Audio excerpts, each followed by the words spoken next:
Bien, en esta primera unidad dijimos que íbamos a tratar de dar una respuesta a la pregunta de si es posible o no conocer la verdad.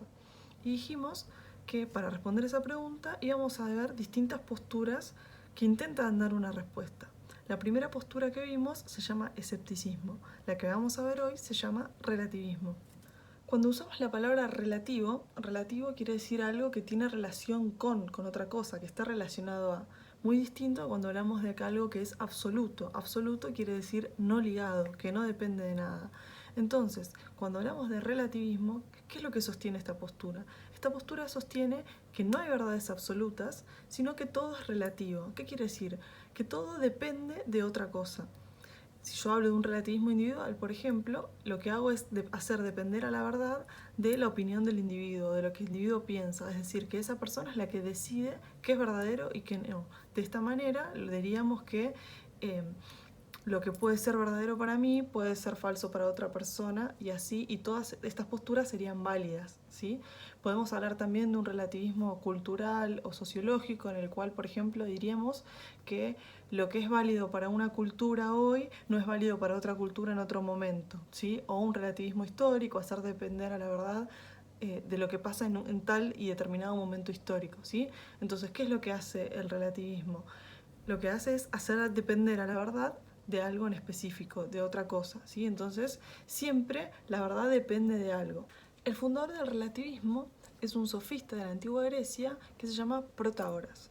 Protágoras enunciaba un principio, sí, que pasó a ser conocido como una frase que resume su pensamiento, que se llama el principio del homo mensura, ¿sí? Homo mensura quiere decir el hombre como medida, ¿sí? ¿Qué es lo que enunciaba Protágoras en este principio? Él decía que el hombre es la medida de todas las cosas, de las que son en aquello que son y de las que no son en aquello que no son. ¿Qué quería decir con esto? ¿Sí? Cuando hablaba de hombre, se refería a cada ser humano individual, ¿sí? ¿Qué es lo que estaba queriendo decir? Que cada uno de nosotros, ¿sí? Cada persona individual es la que dice cómo es la realidad, ¿sí? Y la que decide qué es lo verdadero y qué es lo falso. De esta manera, lo que para mí puede ser verdadero, para otro puede ser falso y ambas estarían bien. La principal obra que escribió Protágoras se llamaba las antilogías. Antilogías quiere decir eso, contrarios, que para cada argumento hay un argumento contrario que puede responder. Entonces, para Protágoras no hay una realidad objetiva, no hay un conocimiento objetivo de las cosas, sino que todo depende de cada uno, ¿sí? Entonces podríamos decir que en un campo del conocimiento, en un campo teórico, no hay verdades absolutas ni verdades objetivas, y en un campo moral para Protágoras no hay criterios objetivos del bien y del malo, de qué es lo bueno, qué es lo malo. ¿Qué es lo que decía Protágoras? Que siempre, a la hora de elegir, teníamos que elegir por aquellos que nos resultara más útil y más conveniente, lo que nos resultara menos perjudicial. ¿En qué se basaba entonces la enseñanza de Protágoras? En enseñarte a que vos puedas hacer que tu punto de vista se imponga siempre sobre el punto de vista del otro, ¿sí? Es decir, que si entonces lo importante es siempre ganar la discusión, no importa entonces si lo que yo estoy diciendo es verdad o no, porque en el fondo, siguiendo la lógica de Protágoras, no hay una verdad objetiva, sino que la verdad depende de cada uno, ¿sí? Y en cada momento.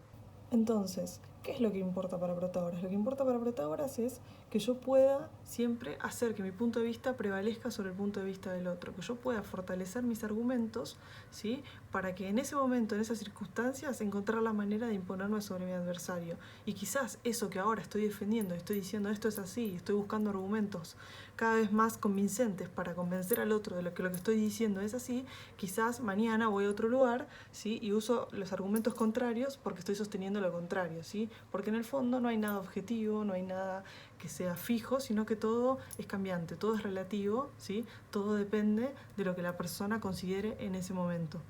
Decíamos que en el campo moral Protágoras dice que tenemos que evitar lo que es perjudicial y que tenemos que elegir siempre lo que nos resulte más útil y más conveniente para ese momento, ¿sí? Que no hay un criterio objetivo de qué es lo bueno y qué es lo malo, sino que yo tengo que guiarme en cada situación según lo que me convenga más o que me sea más útil.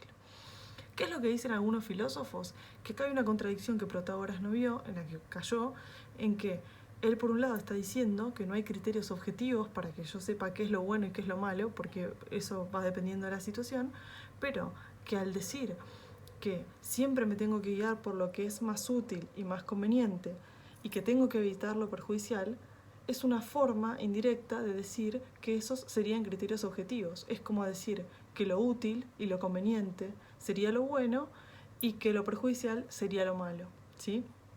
Por otro lado, en el campo moral, ¿sí? Si ahora hablamos del relativismo en términos generales y pensando en cualquier tipo de relativismo, independientemente del de Protágoras, nos encontramos con una contradicción desde el punto de vista lógico, podríamos decir, ¿sí? Como veíamos en el escepticismo. ¿Se acuerdan que en el escepticismo decíamos que el problema, desde una perspectiva lógica o nociológica, decíamos, si yo al afirmar que la verdad no se puede conocer, ¿sí? O que es imposible conocer la verdad, ¿sí? Estoy afirmando una verdad, ¿sí? Desde un punto de vista lógico. Entonces resulta contradictorio. De la misma forma, al afirmar que todo es relativo y que nada es absoluto, se cae en la contradicción, que sería como decir que la única verdad absoluta es que todo es relativo y nada es absoluto, ¿sí?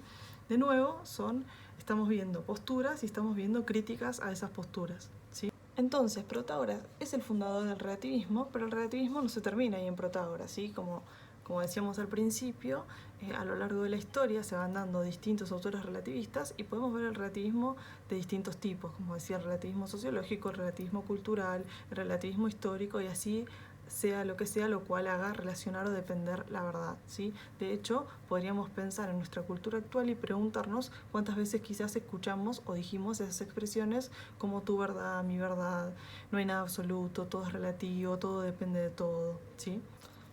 Bueno, espero que se haya entendido. La idea de este video es explicar y dar un pantallazo de lo que es el relativismo para que ustedes ahora cuando vayan a leer el texto que les mandé que habla de Protágoras y relativismo lo puedan entender. Como siempre les digo, cualquier duda o consulta me pueden mandar un mensaje y yo con gusto les contesto. Que tengan una buena semana.